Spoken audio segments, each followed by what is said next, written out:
Welcome to Acorn to Oak with Pennie Quaile-Pearce and co-host Matthew Donachie. Within each acorn, there is the DNA that strives to be a mighty oak tree. All it needs to reach its potential for greatness is to be activated. You are the acorn. On this show, we will share with you the tools and guidance you need to grow into the person you are meant to be. And now your host, Pennie Quaile-Pearce and co-host Matthew Donachie.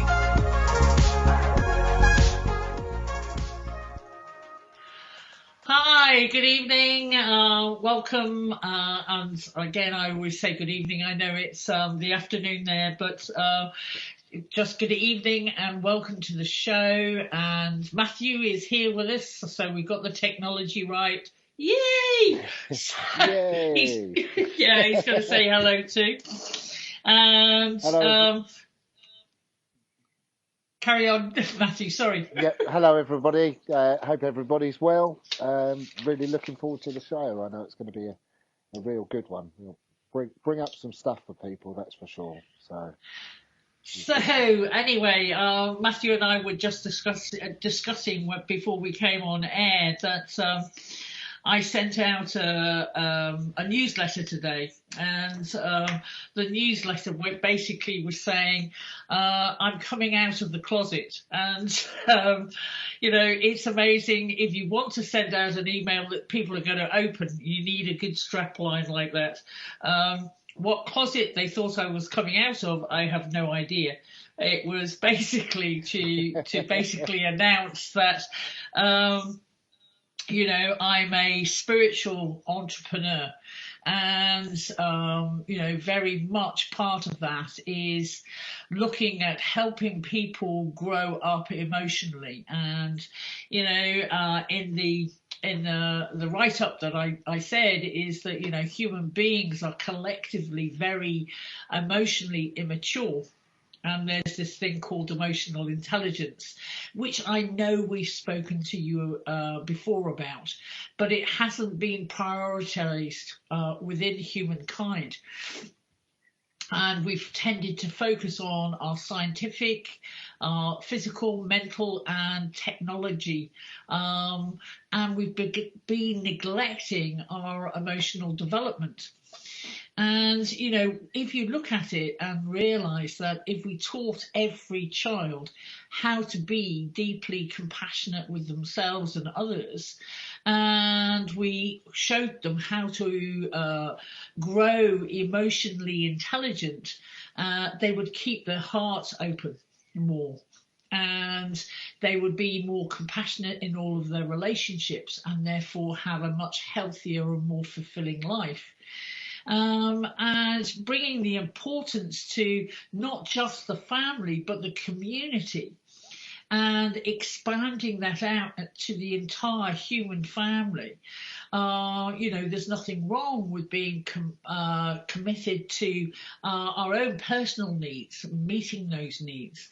But far too many of us stop right there and don't look at the community as a whole.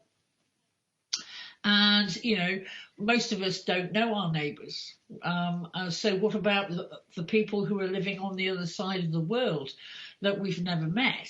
If we could extend our sense of compassion and responsibility to all forms of life, and even the future generations, most of the pressing problems that humanity has created, then it doesn't make any sense and we need to shift our consciousness to what is needed most. If we could shift the patterns of selfishness and greed to patterns of compassion and generosity and love, we would resolve most of the problems that the earth is facing. And when you actually look at that and take it even further, we could reverse climate change. We could, know how to prevent war. We could feed the hungry. We could build ecologically sustainable societies, and we could transform politics, which I won't go into. But it sounds like that, it looks like in the UK we're going to have a blonde prime minister soon. So, for the good of the country, I hope he engages his brain before he starts his new job. So, fear and doubt has gripped our collective human psyche for far too long. So, one of the things that Times Radio very kindly asks for is what did I want as the title of this show? And very much for me, the thing that comes up into my mind is, how would you like to have an impact in the world? How would you, if you got your emotional intelligence sorted out, what would you like to create in the world? And, if you know anything about the law of attraction, what you pay attention to, especially what you pay attention to with a significant emotion, you attract. So what can we do individually and collectively so that we can eradicate fear and doubt from the future of humanity? And for me, it's a call to action. It really is a call to action of what can we do? How can we individually make an absolute impact and difference? So I just wanted to hand over a little bit to Matthew, because I'm sure he has a slightly different take on this than I do. So Matthew, you ready to chat? Yeah, it's interesting. Just while you were talking, had some sort of stuff come in, and it is a very much a global issue. We all, if you ask most people on the street, they would say that they care about the environment and that sort of thing. But and I would say myself, but actually I think at the same time and I'm talking to myself as well, we could all be doing more as a collective.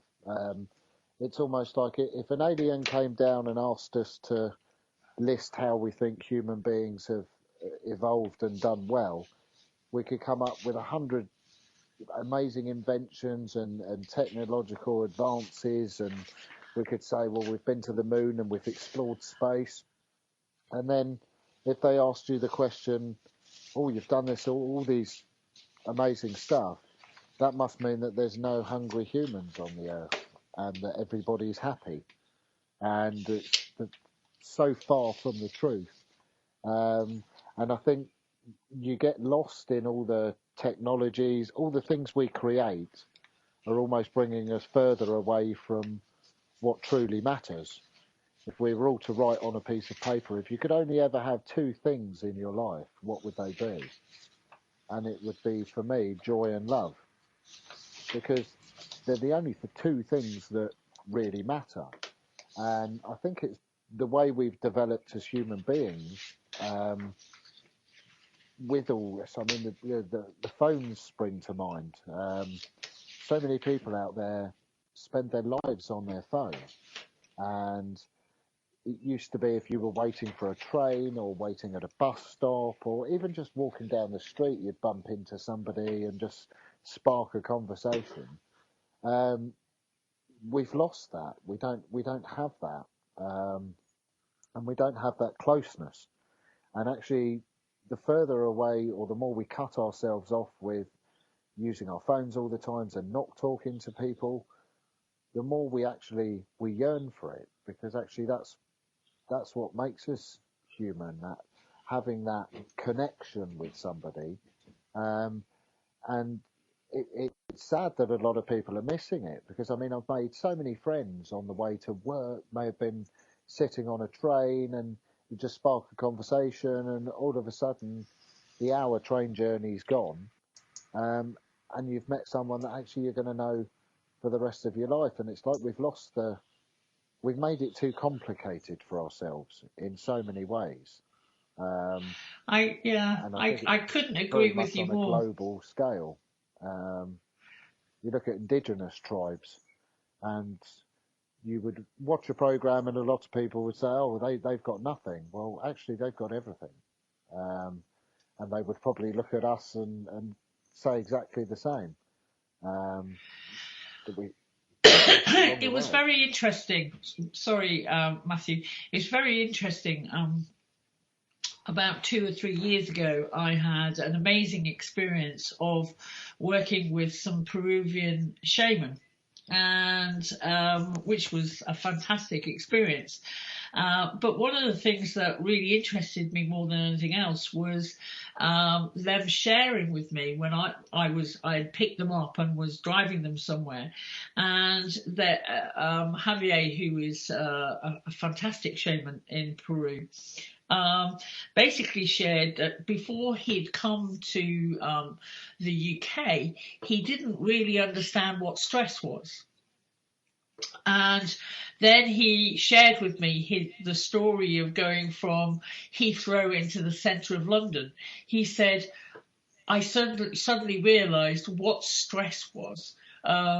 Because of the way that the people were driving, and he had the experience of driving around the M25, which is the orbital route around London, and he said, now I understand why the Westerners get so messed up in their heads. He says if you have to contend with that on a daily basis, he said he would be stressed. And I couldn't help laughing, because one of the things obviously that he showed me and shared was how tight-knit their community is in their small village in the Amazon. And his wife Jessica, who was also a shaman and was on the same trip as him, had left a 6-month-old baby son with the village, knowing that he was going to be 100% supported and 100% looked after, and she was very, very confident to travel and not bring him with her. And I looked at that and I just thought, wow, in the Western world, especially in the UK, and I'm sure in the United States, you wouldn't have that big extended family supporting you unless, of course, all the family were living in America, because an awful lot of people have left their homelands and made America their new home, and they don't take their extended family with them. So there could be family members in Europe, and it was this whole feeling of community, which was really incredible to me, because my own family, I was brought up with 4 siblings, so it was a large family, but my father moved from the north of England to London for work, and obviously the whole family came with him. So we didn't have the extended family of grandparents and aunts and uncles and etc. So it can be very isolating, the way that we choose to live in the developed world.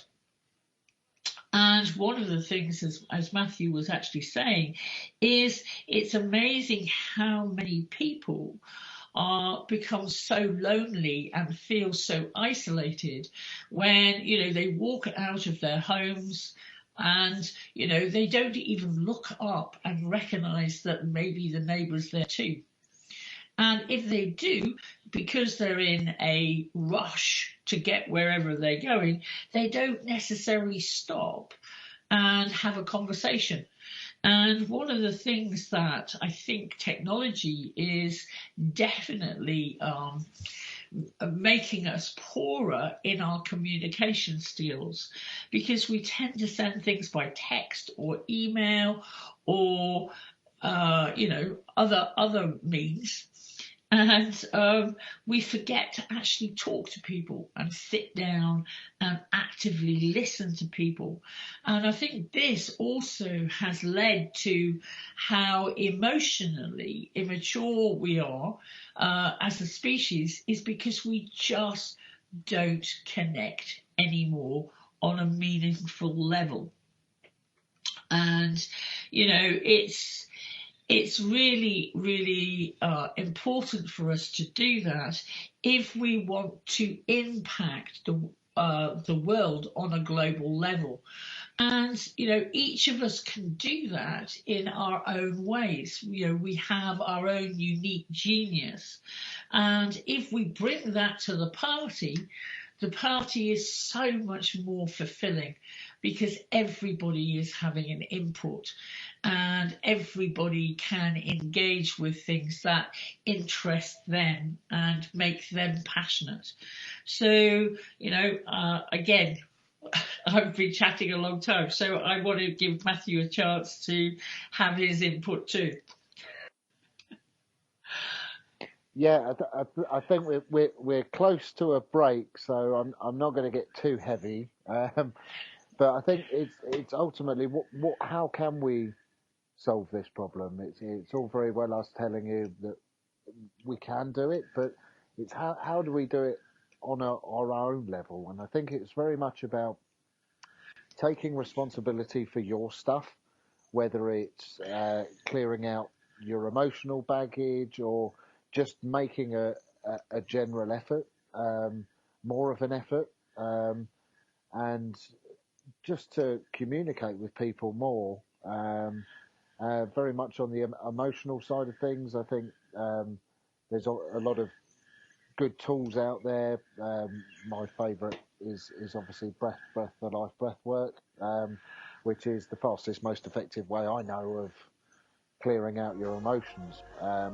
And very much with the, as Penny was saying, with the law of attraction earlier, a lot of people try it and they maybe get one or two things come in and think, oh, that's really good, I'm going to go for something big. And then they don't necessarily get what they asked for and make it wrong and say, well, it didn't work. Or actually what they're getting is a lesson. So, yeah, I think we're about to go into a break, so we'll continue this on the other side. Your conscious connection to a more mindful world. OMTimes Radio. IOM-FM. OMTimes Magazine is one of the leading online content providers of positivity, wellness, and personal empowerment. A philanthropic organization, their net proceeds are funneled to support worldwide charity initiatives via Humanity Healing International. Through their commitment to creating community and providing conscious content, they aspire to uplift humanity on a global scale. OMTimes, co-creating a more conscious lifestyle. I'm Kathy Williams, host of Sexy Mom Abundant Life radio show on Thursdays at 5 p.m. Eastern, 2 p.m. Pacific. On the show, we explore living abundantly in every area of your life. Ways to let go of limiting patterns and beliefs and to step into the flow of creativity and possibility, knowing you are supported by the universe.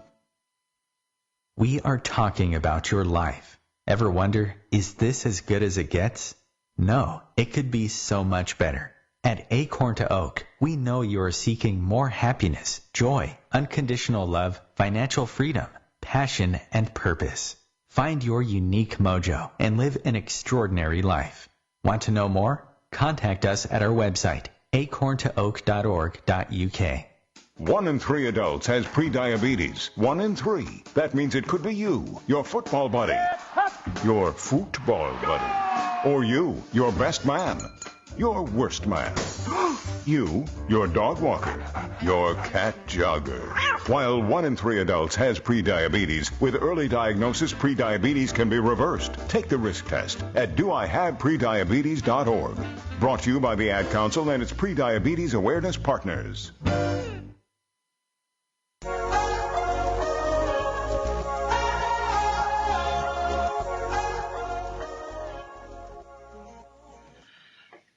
So I just want to start off. I just want to start off with throwing you a question.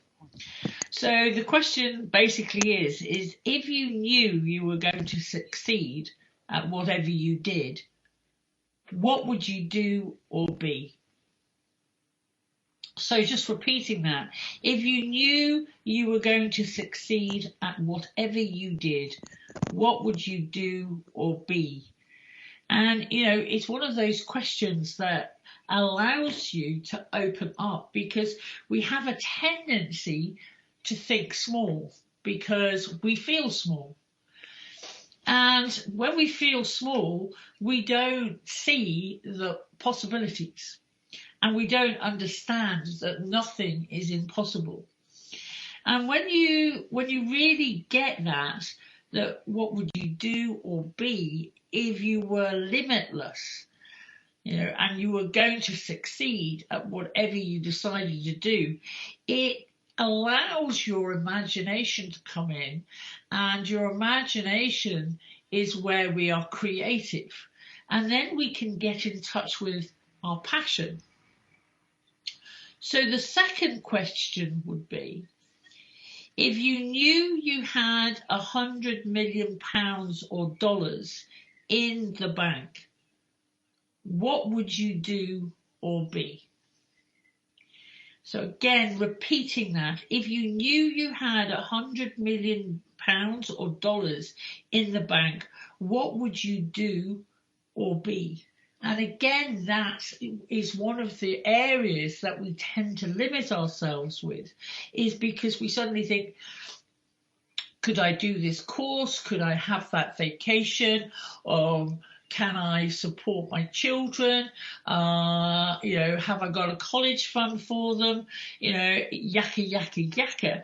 And immediately we go, well, we can't do that because we don't have the finances.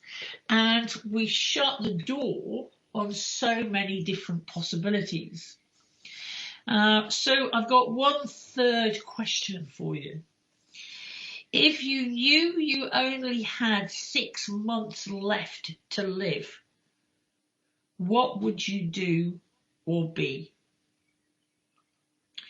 And I'll repeat the question. If you knew you only had 6 months left to live, what would you do or be? And again, this blasts open so many closed doors. And, the doors are only in our conscious mind. And our conscious mind is a very, very small percentage of the capacity of our mind. It is only 10%.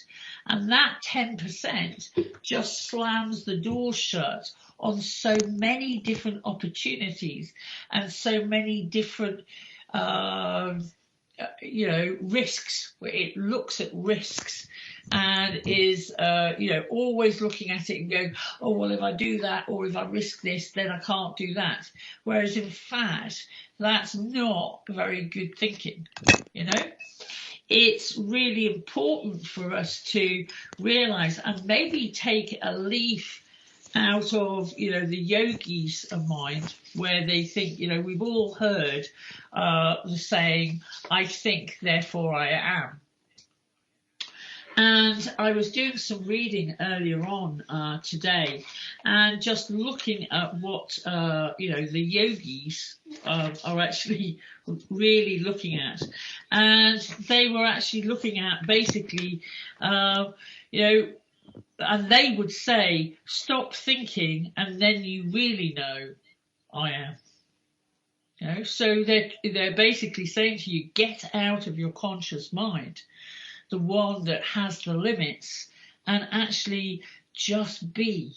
And if you just be, you suddenly realize that you are this immense, huge, energetic being who has no limitations.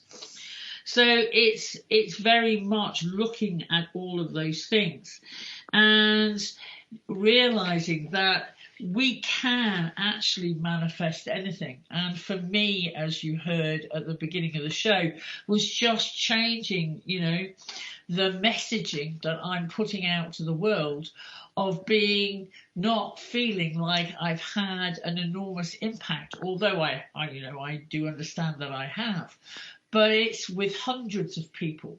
And actually, what I would like to do is have impact for thousands or tens of thousands of people and say, don't be afraid of your own magnificence, because that's one of our biggest fears, is that, if we are magnificent, how would we have to be to show other people that we are fearless?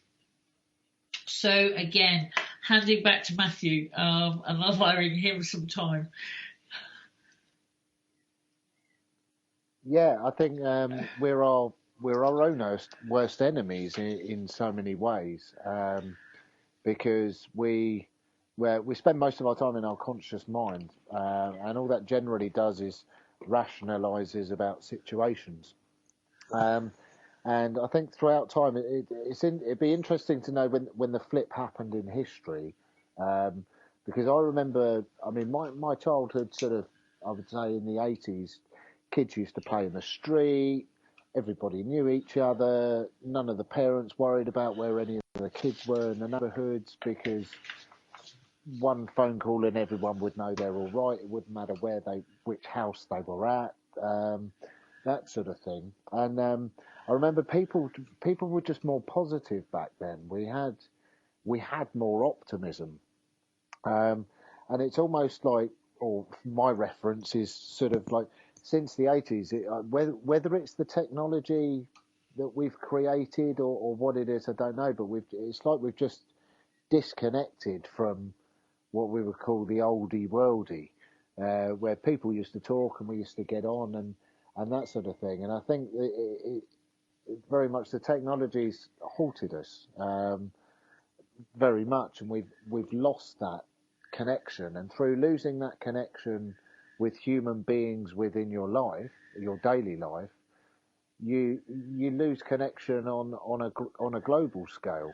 So people don't care about driving around in big engines, cars that are gas guzzlers that are harming the environment, and we're all living for ourselves. So in business, you see a lot of dog eat dog. Everybody's out for the money, and there's this whole thing around what is this need for money? I mean, it's nice to have things and have security and that sort of thing, but we're on a global race to earn as much money as we can, and we die with nothing, and we can't take anything with us. So even if you became a billionaire, you wouldn't be able to spend it in your lifetime anyway. So a lot of our greed and that need for money it's a huge global problem. I mean, you've got billionaires living next to people that can't afford to eat and that sort of thing. And it's that we're too focused on money and sort of trying to advance in ways that actually are taking us further away from being human and having that experience in your daily life. I mean, the rat race, we call it, the commute to London. It's like a full-on fight. I mean, you have to be an MMA fighter just to get into work most days. Something I don't do these days, but I used to commute. And I mean, people would, like I say, people would look at you strange when you say hello to them in the morning. Like that's a strange thing. And everyone's out to get each other. Everyone wants to get through the turnstiles first. And when you think of the behaviour that people are so hooked up on getting to work because they can't be late and that sort of thing, and it's kind of like what kind of world do we live in when we're creating all these problems? It's like, oh, we've got to do this and we've got to do that, and we put ourselves under so much pressure in our daily lives that I think we could be spending that time a lot better off. Like I say, if everybody made a little bit more effort to speak to people, and even just down to the environmental stuff, so everybody recycle and do the things that we should. There's a campaign that's going on around England at the moment, which is it's like very much like a challenge. It's like every time you go to the beach in the summer, take 3 items of litter that aren't yours home with you, and the beach will be cleaner. And it's when you read, or for me, when I read that, it's really powerful, because actually it wouldn't take a lot. If we all made a little bit more effort, the impact we could make would be absolutely huge. I know there's a lot of your younger generation. There's a young girl called, I can't remember her surname, called Greta, and she's doing huge things on the environmental side of things. And I remember watching one of her videos, and she was saying that when she was I think 7 or 8, don't quote me on the ages, but said to her parents, I want to try and help climate control. And parents suggested that, well, stay in school and do that, and that's great, but if you want to do it, go for it. And I mean, she's in the Houses of Parliament speaking to people which we couldn't get a meeting with. And this is a young girl with just pure passion to make a change, and hasn't listened to the adults that told her that she couldn't do it and all of that stuff. She's got her message, she's strong on it, and she's going for it. And that little girl has helped change the world already. And I think what's important to remember is we can all do that. We all hold that potential. Absolutely, I couldn't agree with you more, and it's really important that as you said, every little helps. I met somebody I live in the New Forest in the south of England, and it's a beautiful part of the world. And we were taking, I have a golden Labrador, Jakes, and we were taking Jakes out, and we went to a local car park where obviously it's in the forest, so the car parks are not really attended by anybody, but it's just you draw off the road and you park. And there was a chap there who was basically walking around picking up litter from the car park. And, as I said, we live in an area of outstanding beauty, and yet people think that, they can throw their litter down and take no responsibility for taking their own litter home. And I walked up and I shook his hand, and because, I do a similar thing whenever I'm walking through the forest. I will take a shopping bag with me, and I will pick up pieces of litter that are left there, obviously. And unfortunately, most people will just strewn their litter. So it's all over the place. And it's just realizing that each piece of litter we pick up, we're helping Mother Earth. Each thing that we spend maybe 30 or 40 seconds doing is helping, us bring up the vibration of our own, humanity's consciousness, because we are all connected. And I have no problem. Yes, sometimes I have had bad thoughts about people who drop litter, but also I have no problem. I've got 2 hands, 2 legs. I am very willing to pick up after other people if that's what they need me to do. And I have no problem with it, putting it in my boot and throwing it in my bin when I get home. And it's realizing that if everybody just took responsibility for themselves, that would be real helpful. But if they took responsibility just to take that next action, we could actually help with climate change. We could actually help with making sure that we're living in a really abundant earth that we can all really appreciate and love. And, we wouldn't stuff litter down our kids' trousers legs, or make them eat poison, or do anything else. So it's actually really beginning to look at the entire human family. And looking at, we haven't even beginning to talk about the third world, but it's, begin to look at the area that you live in and what can you do to help. And, one of the things that the International Red Cross is actually promoting right here, right now, is doing something for somebody else. And, it's a great campaign, especially in the UK. It's a great campaign of, what can you do? We have so much time on our hands, although we say we are short of time, but we do have so much more time, but we have a tendency to sit down in front of the TV, or we have a tendency to watch box sets, or all sorts of different stuff, which is not helping our conscious minds or our emotional states. And, we could be out there volunteering, maybe just to pick somebody up and take them to the hospital if they need a ride. But get out there, get involved with humanity, get involved with the human family, because that's how we actually grow emotionally. That's how we actually grow up emotionally, is to stop looking at just us and actually start looking at others. And once we start looking at each other and others and put ourselves into service for humanity, then we become enriched and fulfilled, and we start making a huge impact.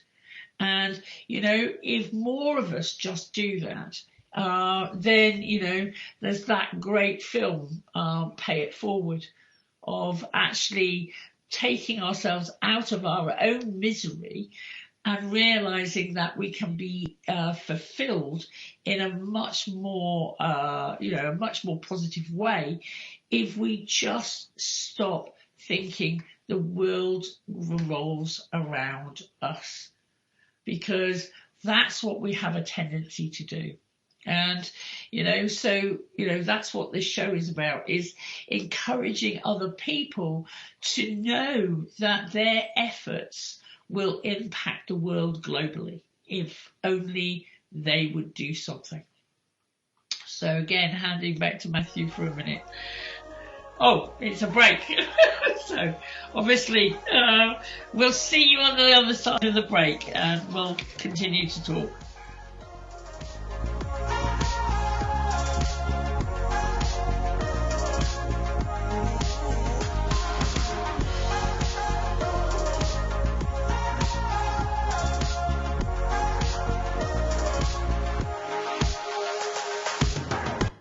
A conscious lifestyle for a mindful life.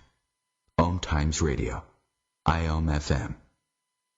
Being a radio host on IOM FM allows you to build your show on a rich platform with the power of the internet to fulfill your outreach goals and connect with a very specialized and global online audience, unlimited by time and distance. OMTimes Radio will provide you with web relevance, a recognizable conscious brand, and with the standard of excellence that has accompanied every single OMTimes endeavor. Host your show with OMTimes Radio Network. Hello, I'm Sandy Sedgbeer, host of OMTimes Magazine's flagship radio show, What is Going On? My passion is sifting through information, research, and innovations from new thought teachers, speakers, and researchers pushing back the boundaries of what we know about life, energy, metaphysics, and the universe. I love shifting perceptions about who we are, why we're here, and how quickly impossible becomes normal when we open our minds, expand our awareness, and accept that the only limits that exist are those we place upon ourselves. So if you're the kind of forward-thinking, eager investigator of what lies beyond the current reality that most perceive, why not make a date to come play with me in the field of possibilities at 4 p.m. Pacific Time, 7 p.m. Eastern Time every Thursday, and together we can discover what's really going on. We are talking about your life. Ever wonder, is this as good as it gets? No, it could be so much better. At Acorn to Oak, we know you are seeking more happiness, joy, unconditional love, financial freedom, passion, and purpose. Find your unique mojo and live an extraordinary life. Want to know more? Contact us at our website, acorntooak.org.uk. Long ago, you wouldn't think of galloping on a horse while doing calligraphy, and you wouldn't have attempted to ride your bike while typing a letter. Yet you think you can safely operate a multi-ton vehicle while texting? Behind the wheel is no place to multitask. If you want to BRB, drive now and text later. Lives depend on it. Visit StopTextStopWrecks.org, a message brought to you by the National Highway Traffic Safety Administration, Project Yellow Light, Noise, and the Ad Council.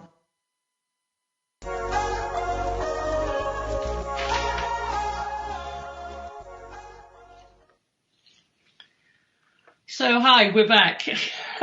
And we've been talking about making an impact in the world and the need for us to engage as a member of humanity so that we can not only help others but to grow ourselves through service. And it's a really important message, I feel, and maybe me coming out of the closet has helped me get more loquacious and articulate about it. So I just wanted to check in with Matthew again and see what his thoughts on this are before we move into the last section of the programme.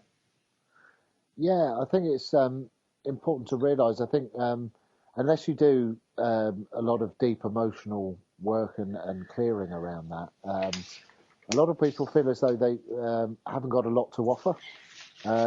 So in the world of the rat race and everybody's sort of out to get each other, sort of money-wise, you almost lose that faith and lose that passion.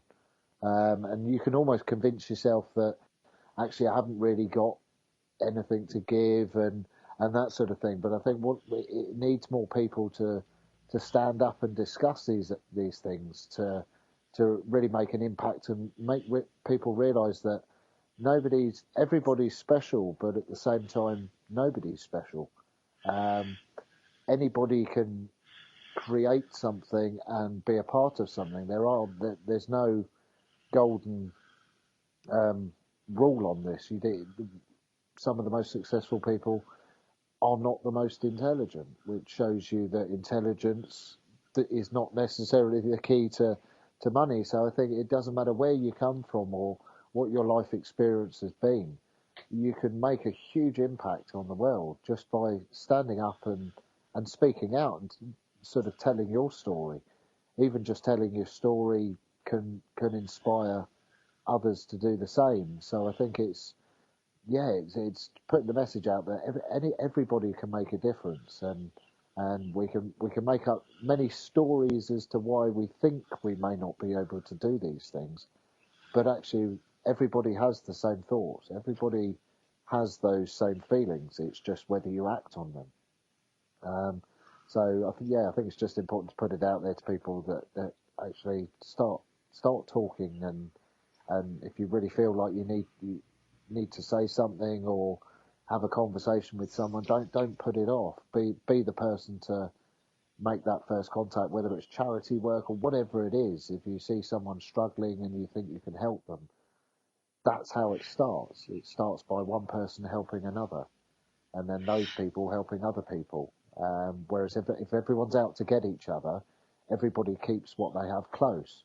Whereas if everybody's generous and helpful to each other, people let go of those, I've got to keep everything to myself, because actually you realise that collectively we're so much greater and we can be living better lives just by communicating with neighbours. And I mean, the classic when I was younger is you'd pop round the neighbours to borrow a cup of sugar or a pint of milk, and it would go without saying. Whereas if you knock on some of your neighbours' doors for that sort of thing today, you wouldn't necessarily get a great response. So I think it's the classic butterfly effect, the ripple effect.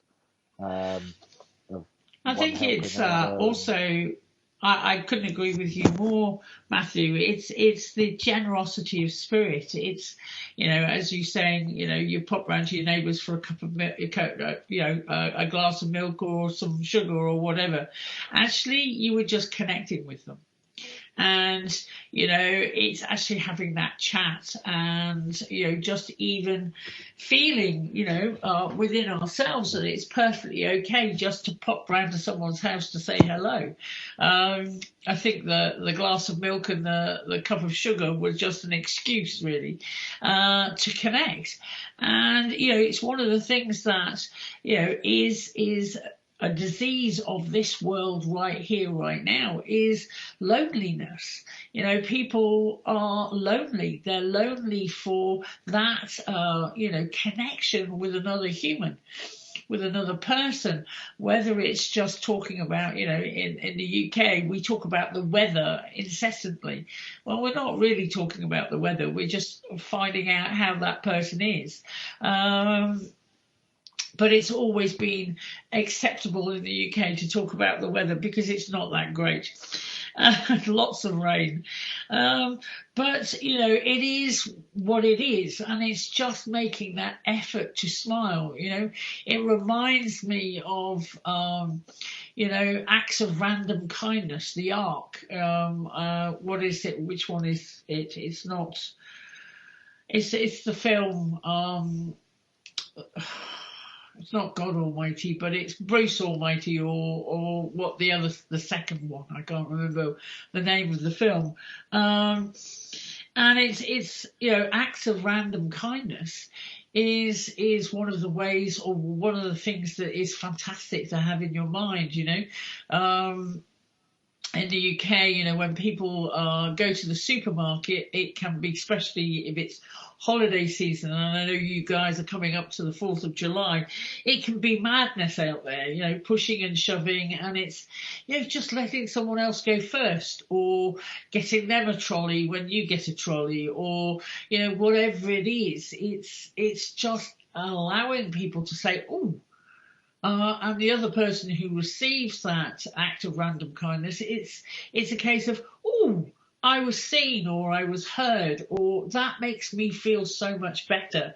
And it's raising the vibration up of, the whole community. When one person smiles, then it's infectious and the smiles go all round. One of the things for me, and I know I get a lot of raised eyebrows, is, I will laugh. If I find something funny, I will laugh. And, my laugh can be quite loud and raucous on occasions. And it's, how infectious that is. People look at me when I stride through somewhere and go, that woman's a loony, but it makes them smile. And, or they'll see me struggling with my 2.5-year-old and they'll smile and go, we were in the forest the other day and, Hector found an ice cream van and, he loves ice cream. And it's just like, he was going back and emotionally trying to blackmail the lady in the ice cream van to give him some more ice cream. And he was basically entertaining everybody in the forest until obviously myself and my husband had to physically remove him from the area. And then, of course, like any 2.5-year-old, he had a little bit of a colourful episode, I think the words are, where he had actually a pissy fit. To everybody else's amusement, because they basically could go, we've been there. The family's just nodding and going, how old is he? Oh, 2.5. Yeah, well, what do you expect? He obviously exercising his will centres of wanting what he wanted when he wanted it. But then at 2.5 years old, he's entitled to have those types of colourful behaviour episodes, should I say. And it's just looking at it and realising that everybody was sympathetic and understanding of us. And it was really nice, because when people really connect on such a fundamental level, you couldn't get better communication than that. And it's just real interesting. So I'm just going to hand back to Matthew so that he can set his last bits and pieces, because I would like to give you a prayer to hold in your heart before we close. Great. Yeah, that little story reminded me of I had one of these videos come up on Facebook, and it was a family. I believe it was in America. There was a load of families sitting in the park, and the mother and father turned to the young daughter. She was probably maybe 2, and said, "Right, we're going home now." And the 2-year-old proceeded to hug about 20 people, and I really saw it from a different angle. It's as adults, they were probably sitting there as a family and engaging with each other, whereas the little child that's interested in the lady's yellow bag and wandered over there and connected with her, and you know what kids are like, they're so inquisitive and their imaginations are on overdrive most of the time, and they have no problem engaging with anybody. And it really reminded me of that, where you saw this 2-year-old had to say goodbye to everybody that she had connected to in the park before she left. And it was one of those sort of things you see kids do, and it just makes your heart melt, because you just think, well, if only we could be like that. And I think in so many ways you lose their, it's just their pure joy. As an adult, we have to be sensible, and we've got to do things right. And actually, we could be having a lot more fun, and it doesn't necessarily mean that we're childish, but there's nothing wrong with being childlike. We did a lot of retreats in a big old manor house called Gaunt's House, and it had the most amazing polished floor within the ballroom. And you found people on the course were a little bit wary of having fun at the start, but by the end of it, people weren't walking across the room; they were sliding across the room. And this is adults of all ages and sexes and all sorts, and it was just the joy. And well, why walk when you can slide? And I think we've lost just that element of just having fun. I mean, that's ultimately what we're here to do. Life's a game. And we should enjoy it for what it is. There's positive and not so positive things in every situation, but it's taking them both and learning from them, but ultimately embracing the positive more, and having that childlike side, because I think it's really important. I think we've lost that as a planet, as a global thing. And again, it's just reminding ourselves of actually why we're here and what we're here to do, and what would you choose? Would you choose fun, or would you choose the opposite? We have choices. We can choose which experience we have, and the more of those experiences you have, the more will come in. So again, it's going back to the law of attraction, that sort of thing. Like attracts like. If you walk through the streets looking at the floor, it's a very different experience from looking up and engaging with people and seeing the amazing things around us. So I think that sort of rounds that off nicely. Yeah, I couldn't agree with you more again, Matthew. It's just stunning when you engage and when you live in the moment. In those moments come miracles. And, it's the juicy stuff of life. And, as I said, I wanted to definitely leave you with a thought. And so holding in your heart, maybe this prayer. This day of my life will never come again. I will never see the sunrise again. I will never see the sunset again. I will never see the person I'm having breakfast with again, just this way. No, nothing in my life like this will ever come again. When the moment is done, the moment is done, and everything changes.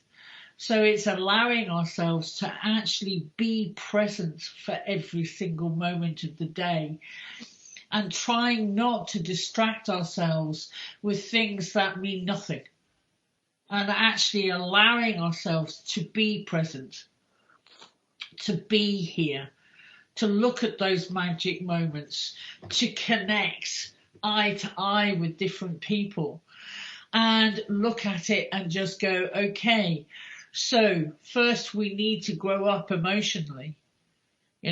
Human beings are collectively very emotionally immature. So if we cannot do it for others, allow us to do it for ourselves so that we can grow emotionally.